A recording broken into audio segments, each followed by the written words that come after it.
bit of trivia. What state has the largest privately owned house in all of America? Anybody know? Billboard. Billboard. That's right. Built by George Washington Vanderbilt near Asheville in the latter part of the 19th century. 250 rooms, 175,000 square feet. How many of you have been to Biltmore to actually see America's grandest palace? George Washington Vanderbilt was the grandson of the great Commodore Vanderbilt, who accumulated a massive fortune. But George spent most of his fortune building that wonderful mansion in the mountains of North Carolina. About 3 years after he built that mansion, it was finished in 1895, he wed Edith Stuyvesant Dresser, a lady from New York. They were married in Paris at the American Cathedral there. But when the newlyweds came back to the mansion in North Carolina, it was a very special wedding gift waiting Mrs. Vanderbilt when she walked into her sumptuous bedroom there. You know, all the decorations, the fine furnishings that are in the Biltmore house, the artwork. George Vanderbilt had traveled all around the world to accumulate those things. And also, he had accumulated some fine jewelry.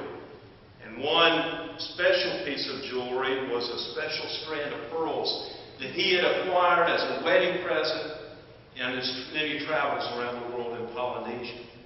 He presented that to Edith as she walked into her bedroom and told her that this was not only her special wedding gift, but the man that he had purchased this necklace from in Polynesia said that they were very magic pearls. And George told Edith, may these pearls always symbolize our love, and that our love will transcend the ages.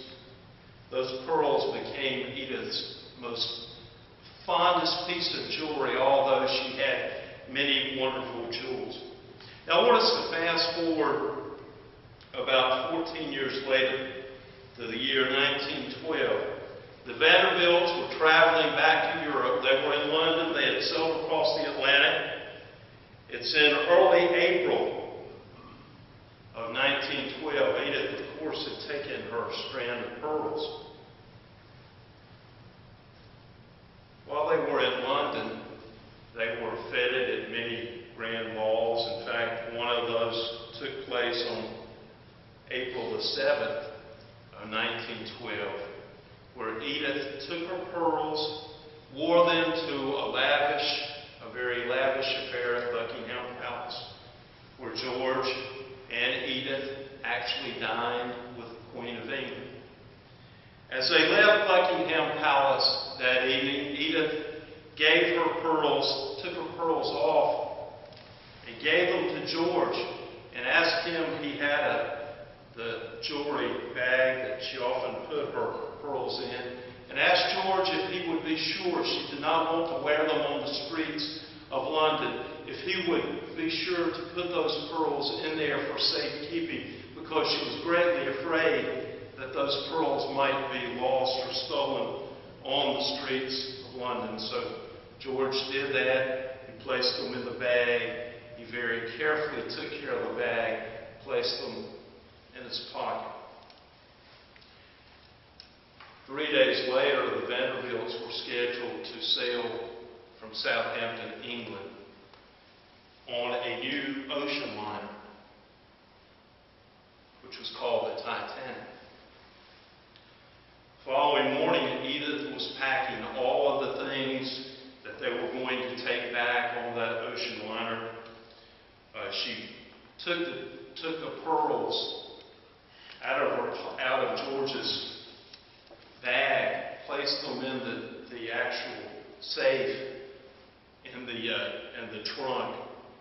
And as the trunks were loaded by George's personal assistant, Fred Wheeler, onto a wagon, Fred Wheeler accompanied those valuables to the long 80-mile trip to Southampton.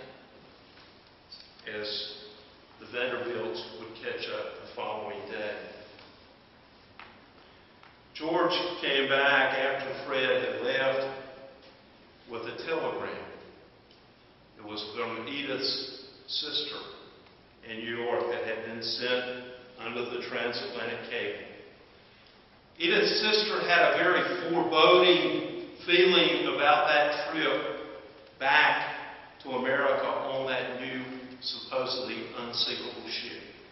Now, George and Edith had paid almost $100,000 in today's dollars for that passage back to America.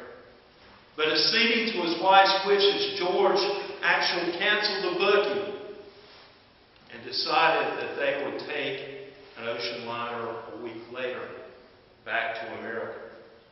Fred Wheeler and the luggage and the jewels would go ahead and sail on the Titanic.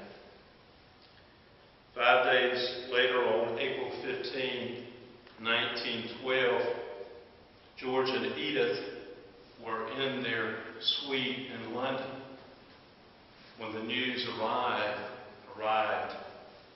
that the Titanic had gone down after hitting an iceberg in the North Atlantic. Fred Wheeler had gone down, and so too had all of their precious luggage. Throughout the day, Edith was unconsolable. She just continued to weep. And at length, she finally spoke. "Oh, George, Fred is gone. And so are my precious magic pearls." But George reached into his pocket and said, "Don't worry. Don't worry. The pearls are right here in the bag. And he looked. The pearls were gone. He pulled forth his pocket as in disbelief. And then Edith told George that the pearls had been packed upon the Titanic, were probably at the bottom of the Atlantic Ocean. Edith convinced George to send a telegram back to Biltmore House, asking that a shroud be placed upon the necklace stand where her beautiful necklace always had been placed, knowing that when she got back, maybe that she could come to grips with losing her magic pearls. When the Vanderbilts arrived back in Asheville in early May 1912, they dreaded going into the very bedroom of Edith. And when they did, they walked in and saw that black shrouded necklace stand, empty, devoid of those magic pearls. George immediately said, "Edith, let me go remove the shroud and the stand and forever forget this terrible experience." And as he was removing the stand, suddenly, there were the pearls. And George and Edith Vanderbilt forever said, "Those truly are magic pearls." Thank you very much.